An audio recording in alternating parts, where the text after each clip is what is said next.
Gente, voltando, bom dia. Dando continuidade ao nosso módulo de trauma, duas aulas excepcionais aí do Kelvin, estava assistindo ali nos bastidores. Dando continuidade ao nosso módulo de trauma. Deixa eu botar esse fio aqui para trás, né, cara? O fio do Sandy Júnior aqui. Entrou aí, a Luana entrou aí do shot da Lua. Luana vai estar fazendo prova para emergência amanhã, aqui. Dá um oi aí, se tiver.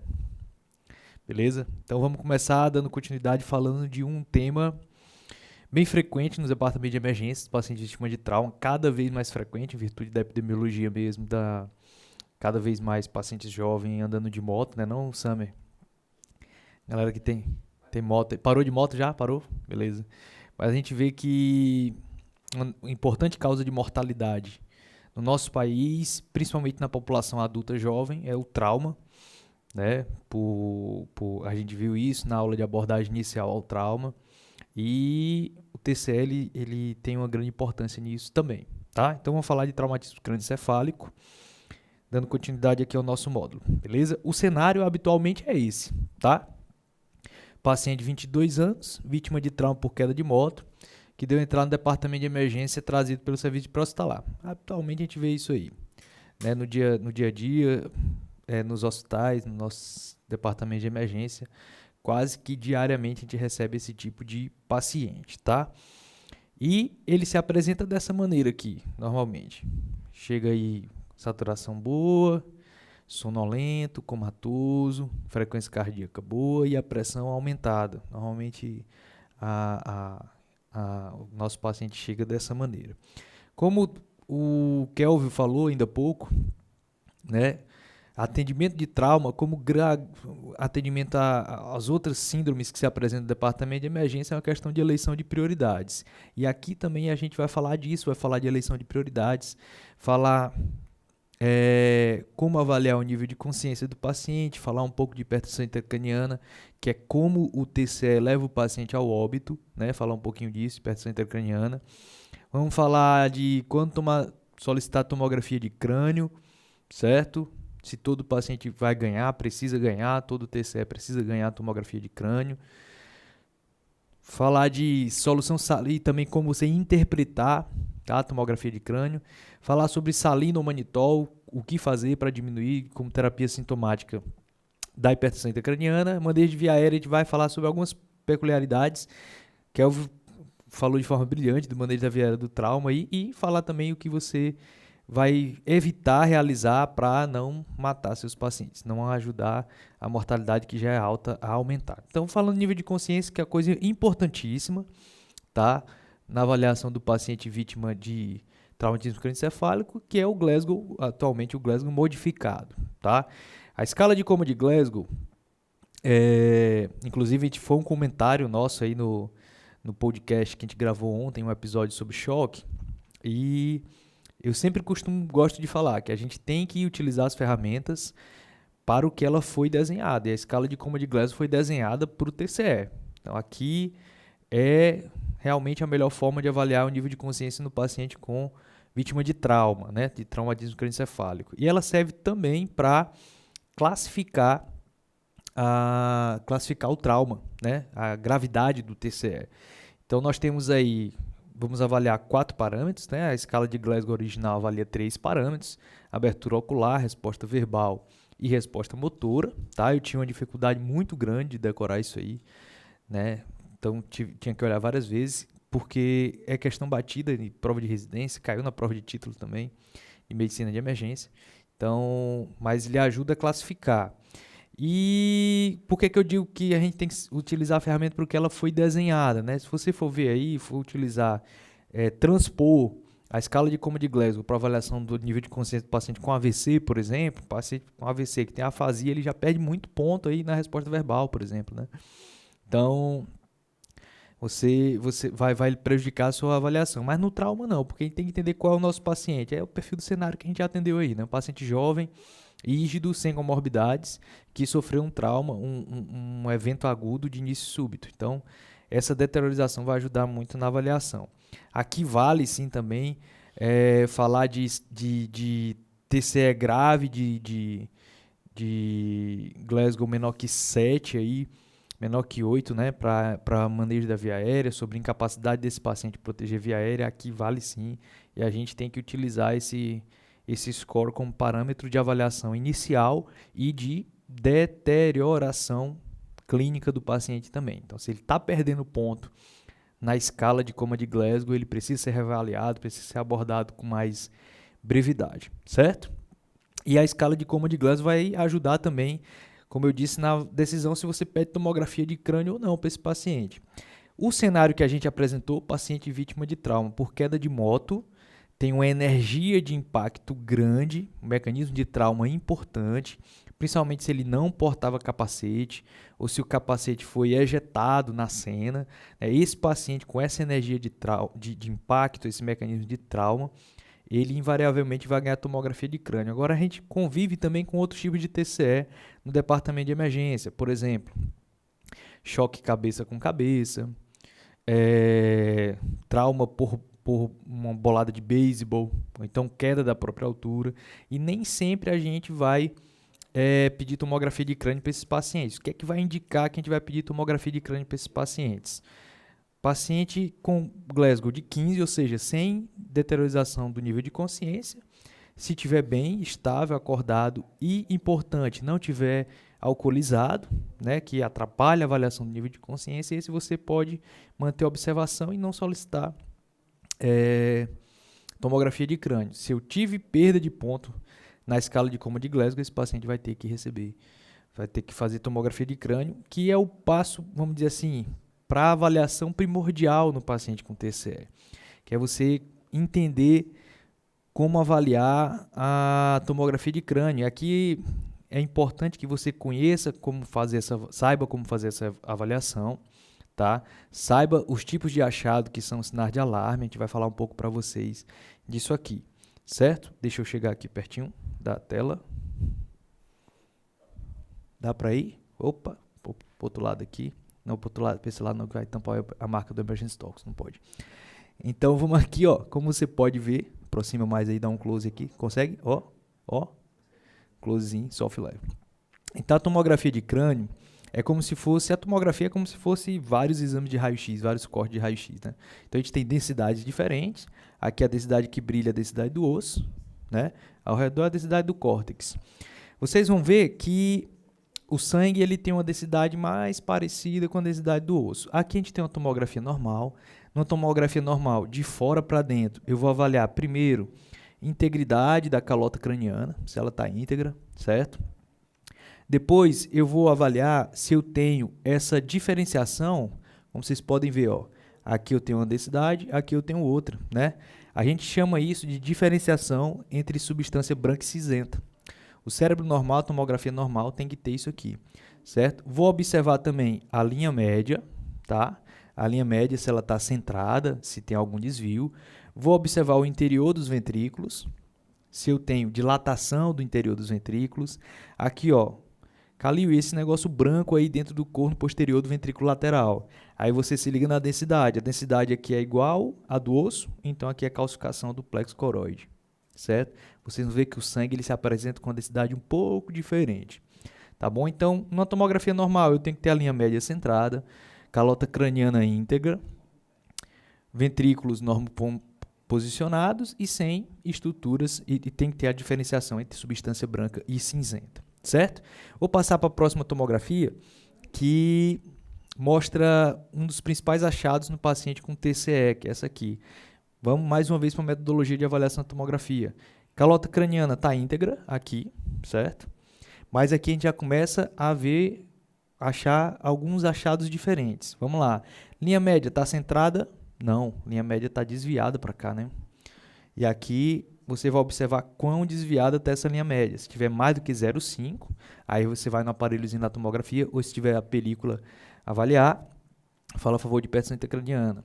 Então vamos procurar os outros achados da tomografia normal. Eu tenho diferenciação entre substância branca e cinzenta? Não, aqui ó, tá tudo igual, tudo uma coisa só. Isso fala a favor de edema, né? Edema tissular, edema cerebral, né? E tem um outro componente que não era para estar aqui, que é justamente esse achado aqui em formato de meia-lua, né? Que que está entre a calota craniana e o cérebro, tá? Esse achado aqui é o hematoma extradural. Normalmente o hematoma extradural é um hematoma de origem arterial. Aí, como é que eu decorei isso quando eu era estudante lá, tá? Imagina que a artéria pulsa, né? A artéria vai pulsando e vai fazendo isso aqui, ó. Então, vai criando esse formato de meia-lua. Como é um sangramento arterial, normalmente ele expande rapidamente, tá? Então, assim, hematoma extradural é igual a esvaziamento cirúrgico, neurocirúrgico, igual a esvaziamento neurocirúrgico. Outros achados que a gente pode ver aqui, ó, cadê o corno anterior e o corno posterior do ventrículo lateral, né? À esquerda eles estão apagados, isso por conta de edema, de aumento da pressão intracraniana. Lembrar que a calota craniana, ela acomoda muito pouco líquido, né? É um espaço rígido, ele não é complacente, né? Então, em torno de 100 a 150 ml de sangue, ele já vai levar o paciente à herniação, à hipertensão intracraniana importante, tá? Então, muito cuidado. Então, hematoma extradural é sempre igual a esvaziamento cirúrgico, né? Conduta neurocirúrgica. Então, aqui você vai dar uma ligadinha para o seu amigo neurocirurgião do plantão para aperreá-lo. Se você tiver em um hospital que não tenha neurocirurgião, você deve transferir a um centro que tenha neurocirurgião, tá? Ah, não tenho, Calil, e não vamos falar sobre um tema polêmico aqui, né? Falar sobre trepanação, né? Então, assim, alguns hospitais dos Estados Unidos, a gente fez até um curso no Congresso da Abramed 2016, um laboratório em cadáver, né? E eles falaram sobre trepanação, né? Sobre craniotomia descompressiva. Ele diz que alguns hospitais do interior dos Estados Unidos, em que só tem emergencista, não tem neurocirurgião e tudo, é muito longe de transporte, alguns fazem até trepanação. Não é uma coisa que é factível na nossa realidade, a meu ver, tá? Então, porque tem que ter o craniótomo, normalmente só tem o craniótomo onde tem um neurocirurgião aqui, né? Não vai ter, se você estiver lá no hospital em Tauá, capital do mundo, não vai ter, tem lá craniótomo lá, então, lá em Colinas, capital do mundo, eu acho que não tem craniótomo. Então, mas é uma coisa que existe descrição na literatura, né? Mas eu acho que é uma realidade que muito distante da gente, enfim. Então, é igual à conduta neurocirúrgica. Você tem que transferir esse paciente a um centro de trauma terciário. Daqui a pouquinho a gente vai falar sobre o que a gente faz enquanto chega o neurocirurgião, né? O bisturi para abrir a cabeça do paciente. Aqui, mais uma vez, a avaliação da tomografia, calota craniana íntegra, mais uma vez, né? Vamos avaliar novamente. Tenho desse lado diferenciação entre substância branca e cinzenta, normal. Aqui, ó, já perdi. O corno também, o ventrículo lateral, ó, pressionado, quase apagado. No entanto, a linha média ainda se encontra centrada, sem desvio. Apareceu outra coisa aqui, né? Só que aqui é diferente, Calil. Aqui não tem aquele formato de lua, né? Aqui ele derrama sobre isso aqui. Aqui é o hematoma que a gente chama subdural. Ou seja, enquanto o outro hematoma está entre a calota craniana e a dura mater, aqui ela está abaixo da dura mater, né? No espaço subdural. E no espaço subdural, aqui a gente está falando de sangramento venoso, por isso que ele sangra e vai se derramando aqui. Hematoma subdural tem algumas peculiaridades, né? Grande maioria ligado ao trauma, a conduta é cirúrgica também de esvaziamento. Ficar atento, principalmente em idoso. Idoso, muito comum fazer hematoma subdural subagudo, ser identificado de forma subaguda, né? Por ser um sangramento venoso, ele não sangra na velocidade, na intensidade do hematoma extradural. Então, às vezes, o idoso cai, bate a cabeça, não acontece nada, fica só hematomas em subgaleal aqui, né? Subgaleal. E ele vai ali, depois de 10, 11, 12 dias, ele começa a ficar um pouco mais sonolento, e dá entrada no departamento de emergência com rebaixamento de nível de consciência. E você vai perguntar para a família, teve uma queda de uma rede há 15 dias atrás, por exemplo, né?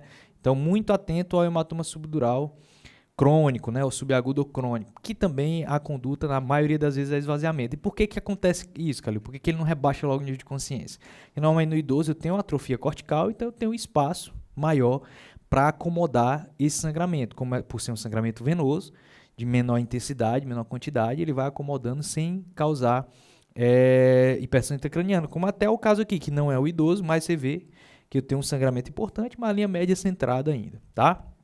Então, hematoma subdural, abrir o olho também. Voltando aí numa coisa importante do extradural, que normalmente acontece uma coisa que a gente chama de intervalo lúcido. O paciente tem um trauma, levanta e fica bem, e ali o sangue está indo. Depois de 15, 20, 30 minutos, ele rebaixa de uma vez, né? Então, muita atenção com o hematoma extradural. É um negócio meio do mal mesmo, tá? Beleza?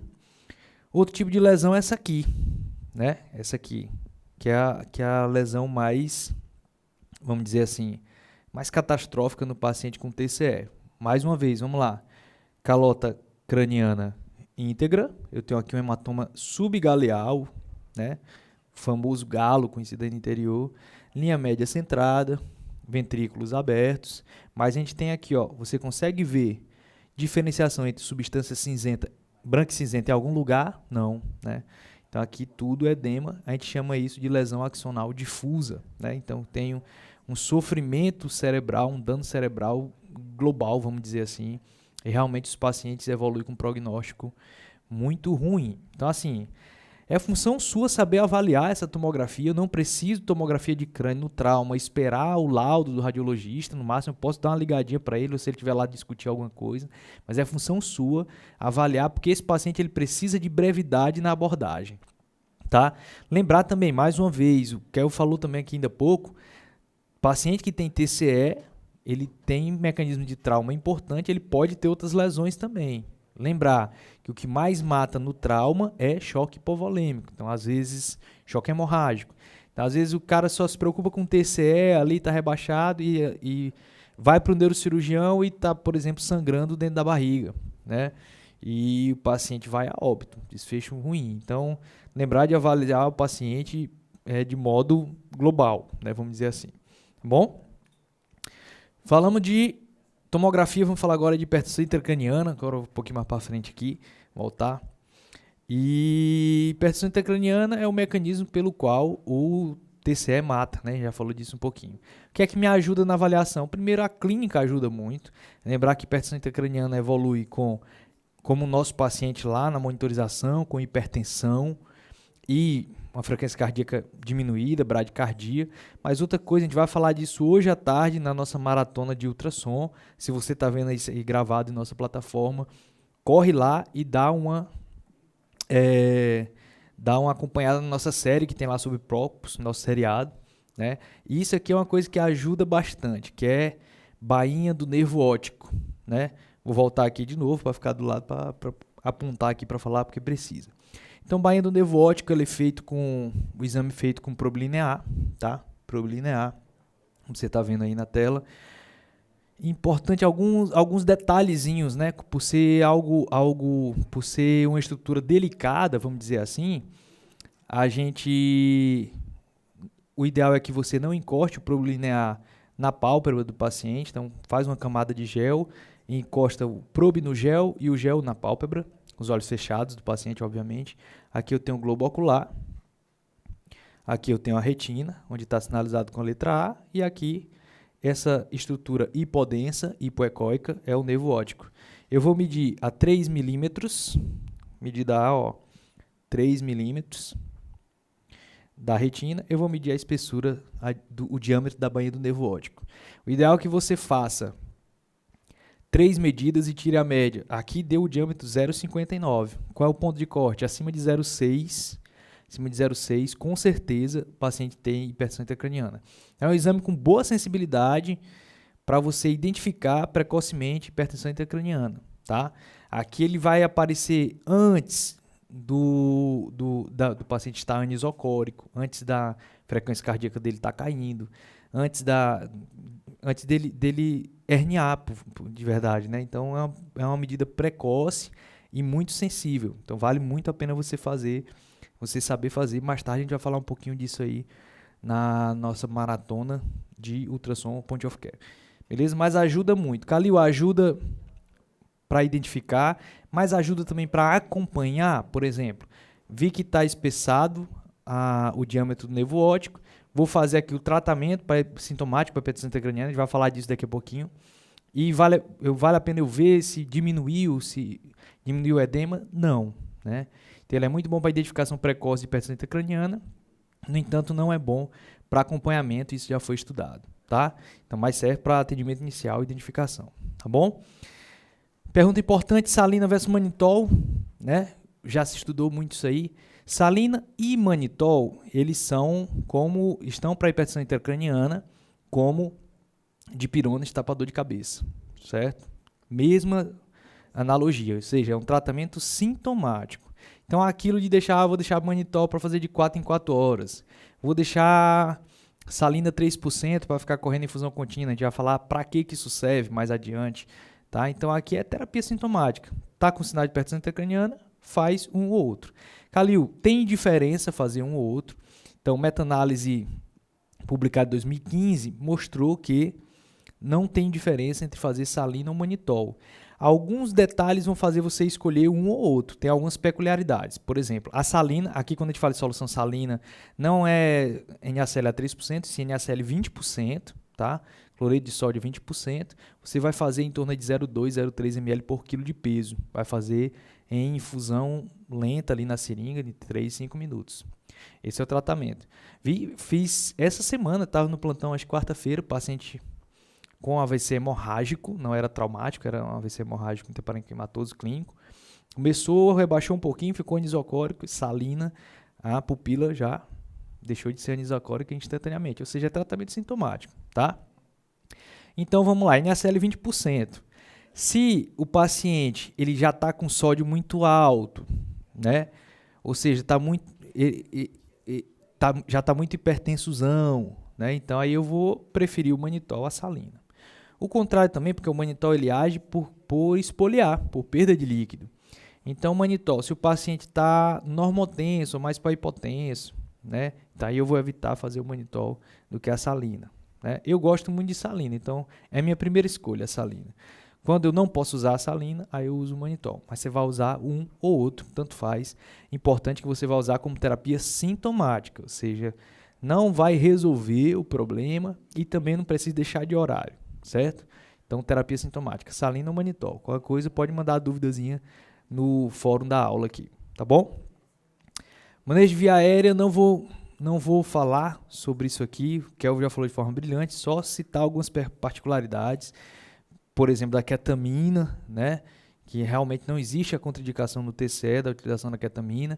No entanto, você tem que individualizar, não tem receita de bolo manejo de via aérea no TCE, você tem que individualizar, principalmente entender que o paciente com TCE é um paciente que o organismo ele tenta buscar a homeostase.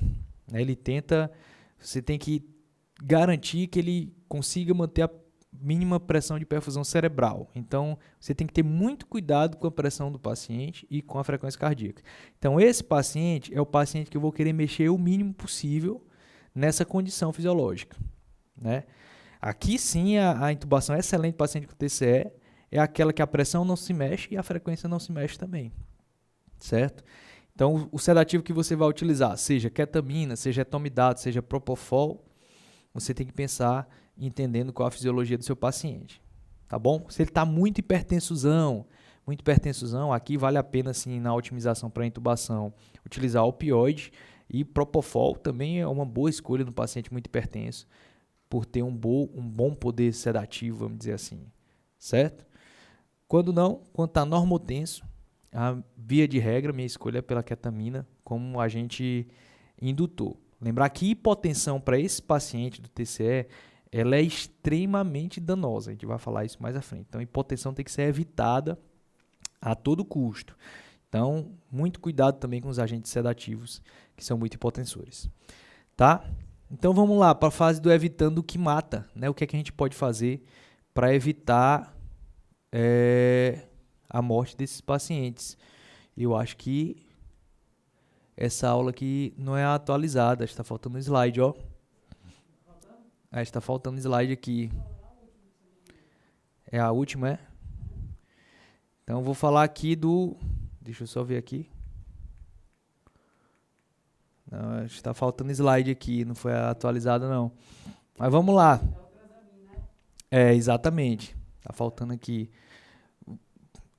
Ajeita aqui para mim esse slide aqui, que é um dado importante quando a gente vai falando aqui sobre, antes de falar de evitar o que mata, a gente vai falar de um artigo que já foi comentado aqui e que mudou a forma com que a gente aborda trauma grave, TCE também, e tem a historinha da evolução do Crash 2, né? Do Crash 2, de onde ele veio, por que foi desenhado o Crash 2, e, obviamente, por causa do Crash 1, né? Do Crash 1, e é importante falar disso aqui, de como utilizar, se utiliza transamin ou não, como utilizar transamin no paciente com TCE, certo? Vê aí se é essa aí.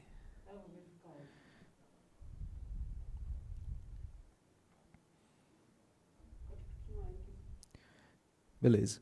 Então, como utilizar o transamin no TCE, certo? Então, lembrando que o Crash 2, ele foi desenhado por quê? No Crash 1, Crash Trial, quando foi publicado, foi um trabalho grande também com a utilização de transamin nos pacientes vítimas de trauma, e viram que tinha uma população específica, né?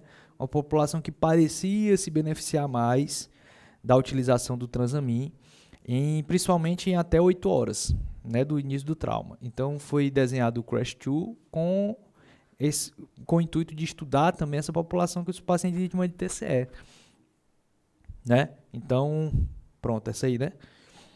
Vítima de TCE. E vocês vão ver quem foi o paciente vítima de TCE que mais se beneficiou, quando eu vou fazer e como eu vou fazer, qual a dose que eu vou fazer. Aí pra frente, né? Aí, show, obrigado, viu? Excelente participação. Então, como eu vou fazer? Então, falar um pouquinho do Crash 2, né? E os pacientes que vão se beneficiar, joga na tela aí o slide para ver se aparece melhor para eles. Pronto, como vocês estão vendo aí, né?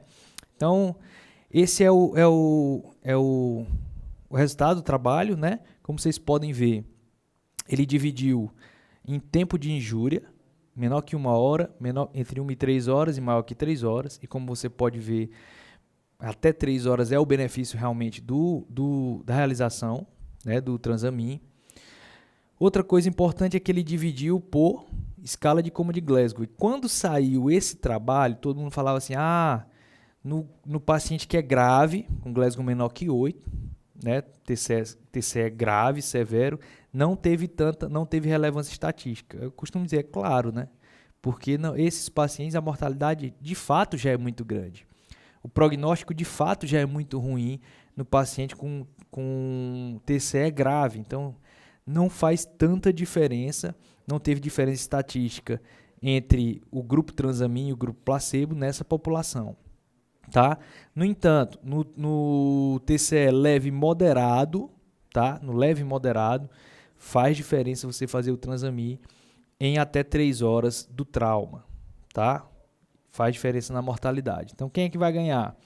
TCE moderado e leve vai ganhar sem dúvida. No grave, você está habilitado a fazer, mas sem muita esperança de que vá dar certo esse negócio, porque não é milagre não, é remédio mesmo, tá? Então, com trauma em até 3 horas. Então, essa população se beneficia da realização do transamin para esses pacientes, ok? Passando adiante, falando de manejo de via aérea, vamos passar para evitando o que mata. Então, assim, tem algumas leis, algumas regras universais que você tem que seguir à risca no paciente com TCE para evitar. Hipotensão, de longe, é o que mais mata e o que piora o desfecho neurológico desses pacientes.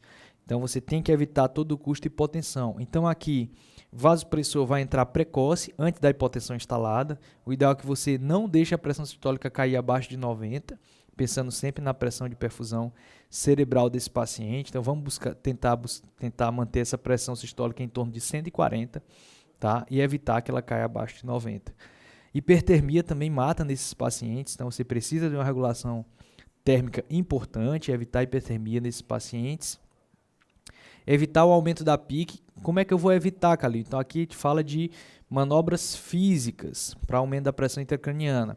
Então, eu vou deixar essa cabeceira elevada a 30 graus, manter a cabeça em posição neutra, isso é importantíssimo, porque às vezes o paciente fica com a cabeça dobrada, eu tenho compressão da veia jugular, então eu contribuo com o aumento da pressão intracraniana, então cabeceira elevada a 30 graus, cabeça em posição neutra, tá?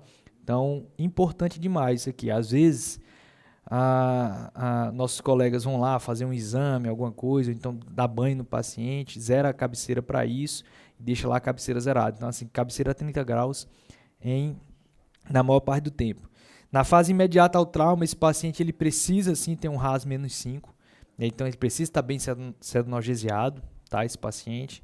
Isso vai contribuir também para diminuir o aumento da pressão intracraniana, tá bom? Controle do sódio é importante, o sódio aqui é pelo menos 145. Para isso aqui é importante o cloreto de sódio a 3%, né, para manter um sódio mais elevado mesmo. Então o controle de sódio vai ser essencial, porque a hiponatremia também contribui com um desfecho pior, um desfecho não favorável desse paciente. Beleza? Acho que era isso que a gente tinha para falar sobre TCE. Se tiver alguma pergunta... Isso, Nicole... Verdade. Nicole falou ali, eu botei o númerozinho errado, falei errado também. O CRASH-2, que foi o estudo global do trauma, que eu mostrou aqui também, e a partir desse, o CRASH-3, com a população exclusiva do TCE, tá? Então, tá errado aí na aula. CRASH-3 com a população exclusiva do TCE. Beleza. Tem uma pergunta ali importante que eu esqueci de falar, que era para falar mesmo. A dose do transamin. Então, a dose do transamin no estudo foi de 1 grama em bolos, na verdade, correr em até 10 minutos ali, e depois 1 grama a cada 8 horas, beleza? 1 grama em bolos, depois 1 grama de 8 em 8 horas. Essa foi a dosagem do transamin que fez a diferença no trauma, beleza?